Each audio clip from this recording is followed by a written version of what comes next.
SLBC ప్రమాద ఘటనపై Telangana CM Revanth Reddy దిగ్భ్రాంతి వ్యక్తం చేశారు.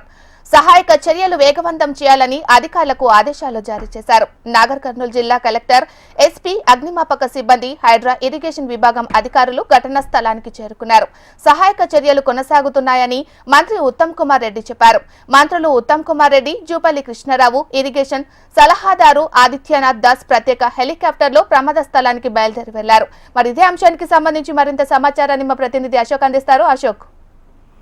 Meenakshi, Srisailam left bank canal తరంగంలో జరిగినటువంటి ఈ ప్రమాదానికి సంబంధించి తెలంగాణ సీఎం రేవంత్ రెడ్డి దిగ్భ్రాంతి వ్యక్తం చేశారు. వెంటనే అటు అధికారులను ఇటు మంత్రులను కూడా కీలకంగా ఆదేశించారు. దీంతో వెంటనే ఇరిగేషన్ శాఖ మంత్రి ఉత్తమ్ కుమార్ రెడ్డి అలాగే జూపల్లి కృష్ణ ఇద్దరు కూడా ప్రత్యేక హెలికాప్టర్ లో సంఘటనా స్థలానికి బయలుదేరారు. ఏదైతే లెఫ్ట్ బ్యాంక్ కెనాల్ శ్రీశైలం సొరంగ మార్గంగా ఉన్నటువంటి టన్నెల్ దగ్గర ఇవాళ ఉదయం 8:30 ప్రాంతంలో అయితే టన్నెల్ కు సంబంధించినటువంటి ప్రాంతంలో ప్రమాదం జరిగింది. ప్రమాదంలో 40 మంది చిక్కుగా 35 మంది సురక్షితంగా బయటకు వచ్చారు. ఒక 7 కార్మికులు అయితే ఈ సొరంగానికి సంబంధించినటువంటి ఘటనలో చిక్కున్నట్లుగా సమాచారం ఉంది. వారిలో కొంతమంది చనిపోయారు అంటున్నారు. ఈ నేపథ్యంలోనే వెంటనే అధికారులు అలాగే ఇరిగేషన్ సంబంధించినటువంటి అధికారులు కావచ్చు, అగ్నిమాపకు సంబంధించినటువంటి అధికారులు కావచ్చు, పోలీసులు వీరంతా కూడా ప్రస్తుతం సంఘటనా స్థలంలో ప్రస్తుతం అయితే సహాయక చర్యలు చేపట్టారు. మరి కాసేపట్లో ఉత్తమ్ కుమార్ రెడ్డి అలాగే జూపల్లి కృష్ణారావు కూడా స్పాట్ కు చేరుకుంటారు.